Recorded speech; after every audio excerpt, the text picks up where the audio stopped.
The Packers didn't just release a star player. They let go of a two-time All-Pro, two-time Pro Bowler, who guarded Justin Jefferson like few others. Jaire Alexander, known for shutting down top receivers and mocking Jefferson's signature celebration, is now off the roster. Green Bay cleared roughly $17 million in cap space via a post-June 1 cut. On paper, it's a smart financial move. In reality, it could be a strategic disaster. The Minnesota Vikings have both the motive and the need. Let's examine why this cut is more than just math. How does a two-time All-Pro get cut in his prime? It comes down to a franchise-defining risk, one that put business realities ahead of pure football talent. Jaire Alexander's story with the Packers was supposed to be about stability. The front office made their intentions clear with a 4-year, $84 million extension, briefly making him the highest-paid cornerback in NFL history. This wasn't just a contract, it was a declaration. Green Bay saw Alexander as the defensive anchor, the player who could define their identity for years. But numbers on a page can't control what happens on the field. Across 4 seasons, Alexander suited up for only 34 of 68 possible games, an all-pro price tag for a part-time presence.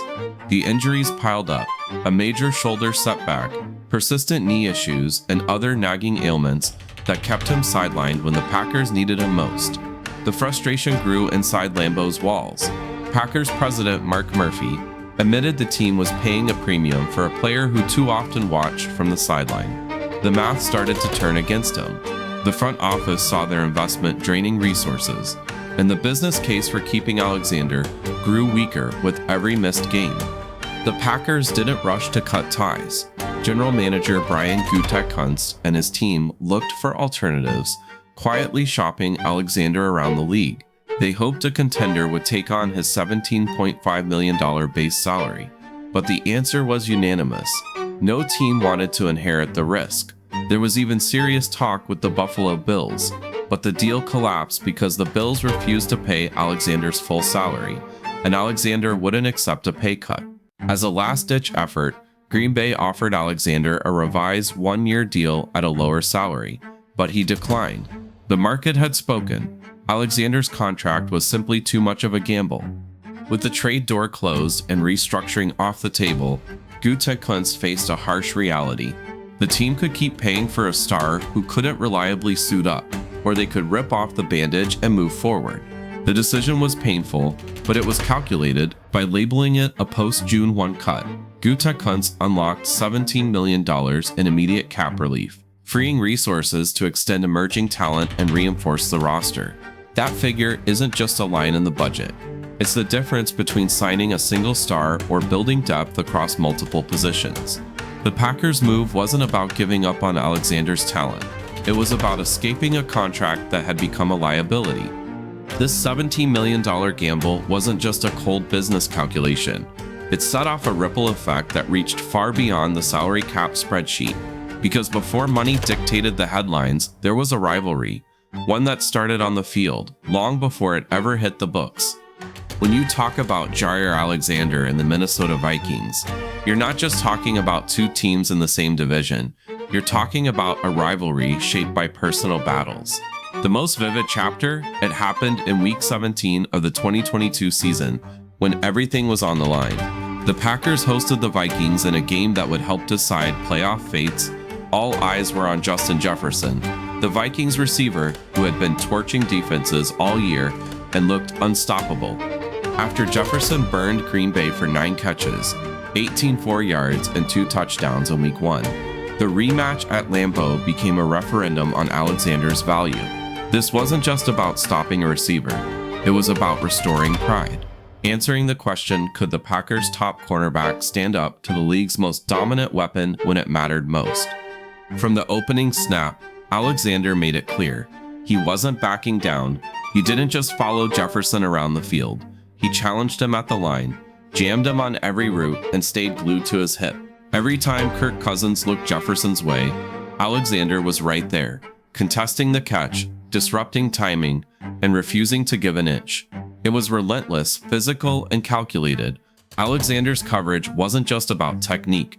It was about getting inside Jefferson's head and throwing off his entire rhythm. In that Week 17 rematch, he held Jefferson to one catch for 15 yards, then hit the gritty.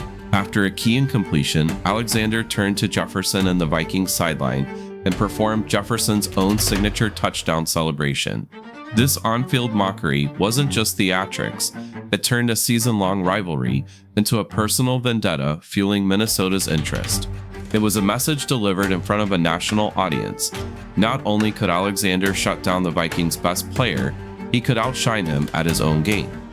That dance wasn't just a celebration, it was a challenge, a sign that this matchup had become about more than just football.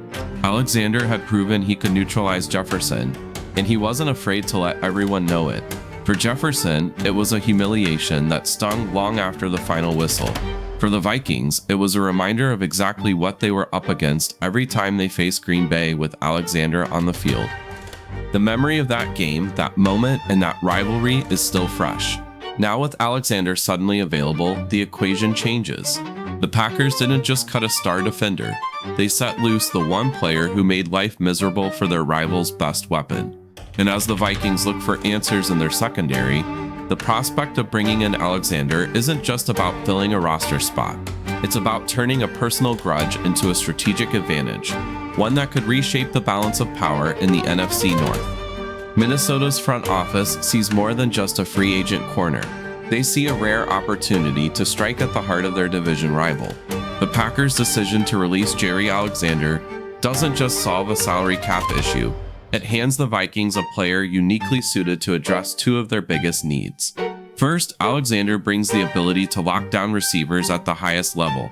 In a league where passing offenses dictate outcomes, the Vikings have struggled to find a true number one corner. Their projected outside starters, Isaiah Rodgers Jr. and Mekhi Blackman, have shown promise, but neither matches Alexander's ceiling when healthy.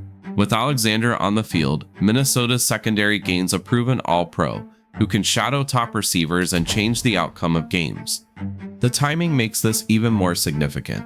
Alexander is now available just as the Vikings roster shows a glaring need for a defensive upgrade. But the fit goes deeper than talent alone. There's the psychological edge. Alexander is the one corner who has proven he can erase Justin Jefferson from a game. Now, instead of facing that challenge twice a year, the Vikings could flip the script, adding Alexander to their own roster and removing a major obstacle for their star receiver. The dynamic in practice changes completely. Jefferson gets to test himself against the league's best, and the Vikings' offense and defense both benefit from daily competition at the highest level. Then there's the inside knowledge. Alexander brings play call insight straight from Green Bay's defensive playbook free of charge. He knows the Packers' tendencies, their signals, and their adjustments. For Minnesota, that's not just an upgrade at cornerback. It's valuable intelligence that could shift the outcome of divisional matchups. Every snap Alexander takes in purple and gold is a reminder to Green Bay of what they've lost, and a warning that their own playbook might be working against them. Financially, the move is almost risk-free for the Vikings. Alexander's injury history means he won't command the kind of long-term, high-dollar deal he once signed in Green Bay. Instead, Minnesota could offer a short-term, incentive-laden contract, a classic prove-it deal. If Alexander stays healthy, they gain a shutdown corner at a fraction of the cost. If not, the commitment is minimal and the risk is contained. For a team looking to close the gap with the Packers, it's a calculated gamble with a potentially huge payoff. This is what makes the possibility of Alexander joining the Vikings so compelling and so unsettling for Green Bay. It isn't just about a player switching teams. It's about one franchise turning a rival solution into its own weapon and using that weapon to target the very team that let it go. The fallout from this decision reaches far beyond the field, setting the stage for a new chapter in a rivalry where every move carries consequences. Let's be clear, the Packers' release of Jaire Alexander isn't just another roster move. This is a calculated business decision with real consequences for both teams.